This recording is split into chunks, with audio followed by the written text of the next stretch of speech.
Olá, pessoal. Bem-vindos ao Simpósio Translacional Online de Medicina Chinesa Veterinária.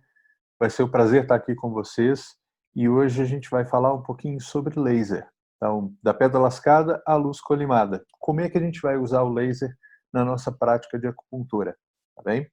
Uh, Meu nome é Luiz Moreira, eu sou graduado em fisioterapia pelas Ciências Médicas de Minas Gerais, depois fiz pós-graduação em acupuntura pelo INCISA-IMAN também, de Belo Horizonte, Minas Gerais.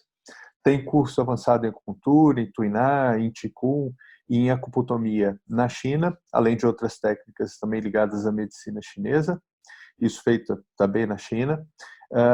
Hoje eu resido em Portugal, então eu estou já aqui morando fazem 3 anos e atualmente curso a licenciatura em acupuntura, né, a segunda turma de licenciatura do país aqui de Portugal. Tá? Sou professor convidado do INCISA IMAN para os cursos de pós-graduação e de formação no Brasil, quando dou um pulinho aí. Né? Então, vamos lá conhecer um pouquinho do que a gente vai falar hoje a respeito de laser.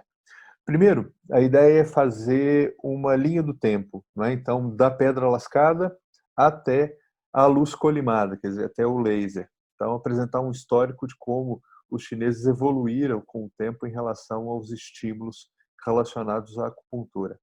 Depois a gente começa a fazer um paralelo entre as duas coisas, quer dizer, começa a traçar de uma maneira paralela a evolução dentro do conhecimento biomédico mais ocidental e do conhecimento da medicina chinesa, que tem uma forte fundamentação nas teorias e nas filosofias orientais. Né?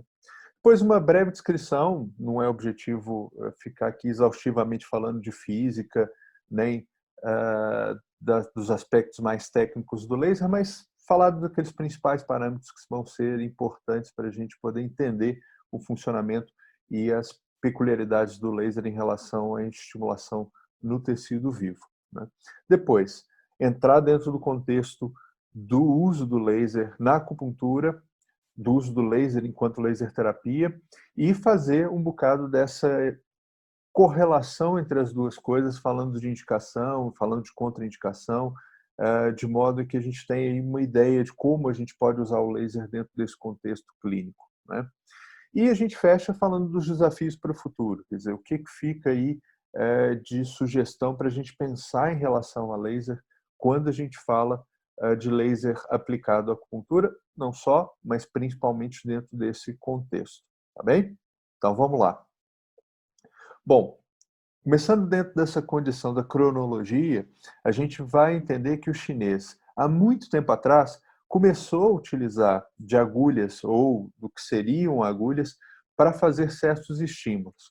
Então a gente tem na pré-história chinesa já o relato através de algumas descobertas, né, de fósseis, de uso de pedras, de ossos e de outros materiais que eram bem rudimentares, como lascas, por exemplo, de madeira, para fazer certos estímulos na pele. Não é? Ainda era uma técnica que estava muito circunscrita à ideia de uma cura muito milagrosa, talvez até mesmo uma prática que era bem xamanística, né? Quer dizer, aquela coisa de curanderismo, e era um pajé quem fazia isso.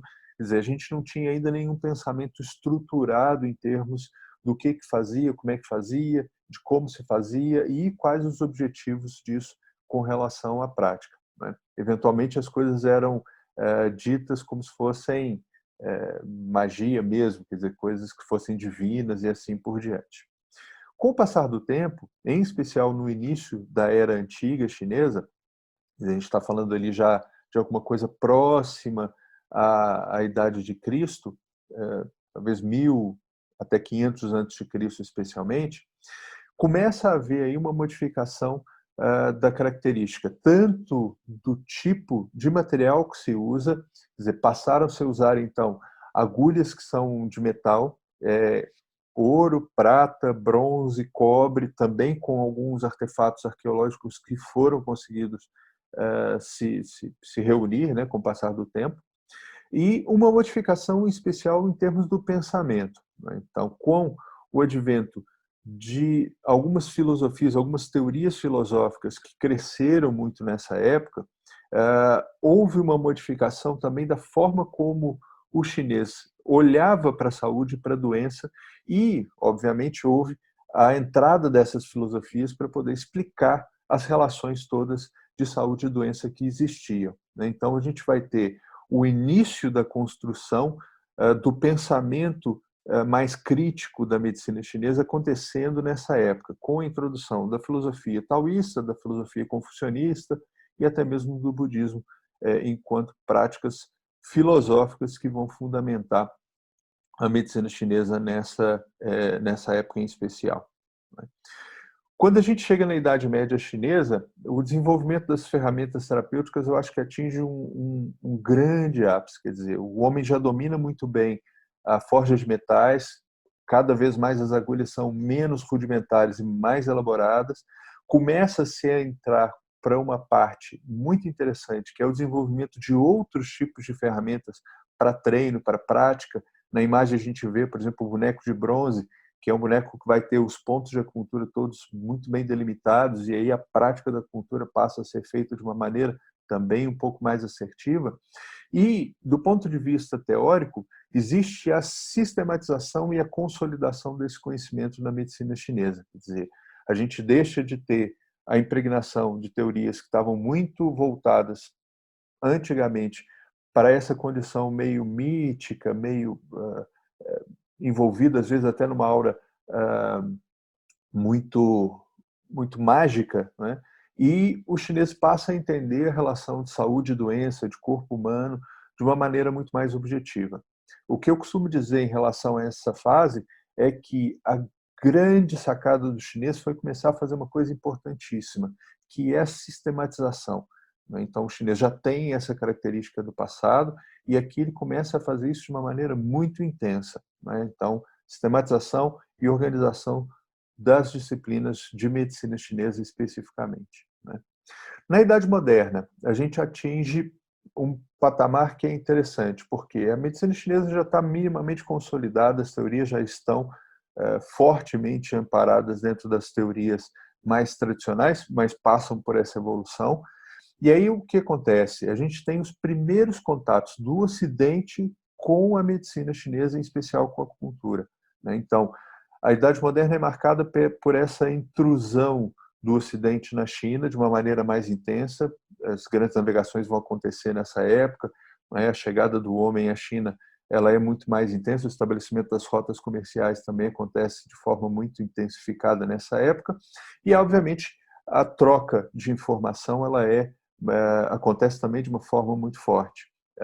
Óbvio que houve aquele processo todo da tentativa de implementar a cultura e as teorias ocidentais dentro da cultura chinesa especificamente, mas ainda assim, a medicina chinesa está minimamente bem estruturada para sustentar e suportar esse tipo de condição, por mais que, eventualmente, em alguns momentos, aconteçam embates em relação a uma outra. A melhoria das técnicas, a melhoria dos materiais, ela é contínua, mas, principalmente, o nosso interesse ocidental por essas disciplinas começa a despertar dentro dessa época. Quando a gente pensa na nossa época mais contemporânea, uma série de eventos aconteceram em relação à medicina chinesa, desde uma tentativa mesmo de eliminá-la em um certo momento histórico, ao renascimento dessa medicina quando a gente fala da Revolução Comunista na China.